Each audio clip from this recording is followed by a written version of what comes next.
July August যেই অভ্যুত্থান হয়েছে সেই অভ্যুত্থানের সময় সারা বাংলাদেশে যে কয়েকজন সমন্বয়ক তারা আওয়ামী লীগ সরকারের পতন ঘটাতে সমন্বয় করেছেন, রাজপথে ভূমিকা রেখেছেন, তাদের মধ্যে অন্যতম একজন হচ্ছে এই ছেলেটা, যার নাম হচ্ছে ইসমাইল সম্রাট। ভিডিওর প্রথমে আপনারা যে বক্তব্যগুলো শুনেছেন, এই বক্তব্যগুলো শোনার পরে সার্জিস অথবা নাহিদরা এই চ্যালেঞ্জটা তারা কি অ্যাকসেপ্ট করবে?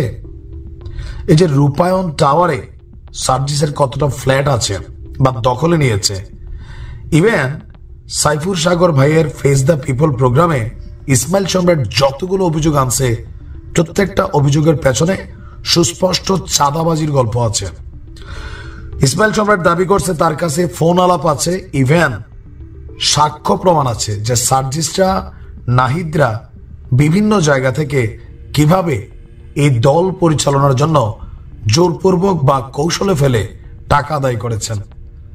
তো এখন কেন প্রকাশ করছেন না? ইসমাইল সম্রাটের বক্তব্য মান সম্মানের দিকে তাকাইয়া এখনো আমরা প্রকাশ করছি না। তো অনেকের মধ্যে প্রশ্ন যে কেন ইসমাইল সম্রাটরা এখন খেপলো? ওই যে বৈষম্য বিরোধী যে আন্দোলন থেকে নাহিদদের উত্থান, সার্জিসদের উত্থান, সেই বৈষম্য বিরোধী প্ল্যাটফর্মকে যখন তারা এক্সিস্ট না এই কথাটা বলছে, তখনই এই ইসমাইল সম্রাটরা যারা সমন্বয়করা ছিলেন, সাবেক হয়েছেন, তারা মোটামুটি বিষয়টা নিয়ে প্রচন্ড খেপছেন যে আপনারা এই যে সিদ্ধান্তটা নিয়েছেন বৈষম্য বিরোধী প্ল্যাটফর্মকে বিলুপ্ত করা হবে, কার সাথে আলোচনা করছেন?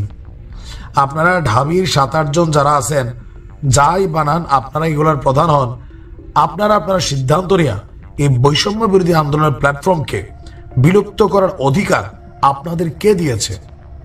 একটা প্রশ্ন ছুড়ে দিয়েছে। ইভেন তাদের বক্তব্য যে ওই ঘটনার পর, মানে সরকার পতনের পর, সারা বাংলাদেশের যে ছাত্র জনতা ছিল সবাই সবার ঘরে ফিরে গেছে। মাদ্রাসার ছাত্ররা মাদ্রাসায় গেছে, শিবিরের তারা শিবিরে গেছে, বিএনপির তারা বিএনপি গেছে, স্টুডেন্ট যারা কলেজে ফিরে গেছে। কিন্তু এই একটা সিন্ডিকেট যারা এই রাজনৈতিক দল তৈরি করছে, এদের উদ্দেশ্য হচ্ছে ক্ষমতা এবং ক্ষমতাকে ব্যবহার করে দুর্নীতি লুটপাট করা। অলরেডি তারা এগুলা করছে দাবি ইসমাইল সম্রাটের। তবে অনেকগুলা তথ্য সে দিয়েছে। আমি মনে করি এই দলটার অস্তিত্ব টিকায় রাখতে ইসমাইল সম্রাটের এই তথ্যগুলোর জবাব দেওয়া উচিত নাহিদ এবং সার্জিসদের। এমনকি ইসমাইল সম্রাট আরেকটা ঘোষণা দিছে যে আরেকটা দল আসতে পারে মার্কেটে নতুন করে।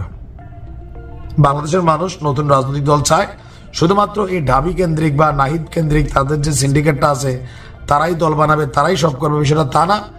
প্রাইভেটের ছাত্ররা, সাবেক সমন্বয়করা, তারা মিলা আরেকটা রাজনৈতিক দল আনতে পারে। তাহলে বুঝছেন পরিস্থিতি কোথায় যাবে। তবে খুবই গুরুতর অভিযোগ, যারা অভিযুক্ত হয়েছেন তাদের উচিত এটা নিয়ে ক্লিয়ার করা জাতিকে যে আসলে সমস্যা কি।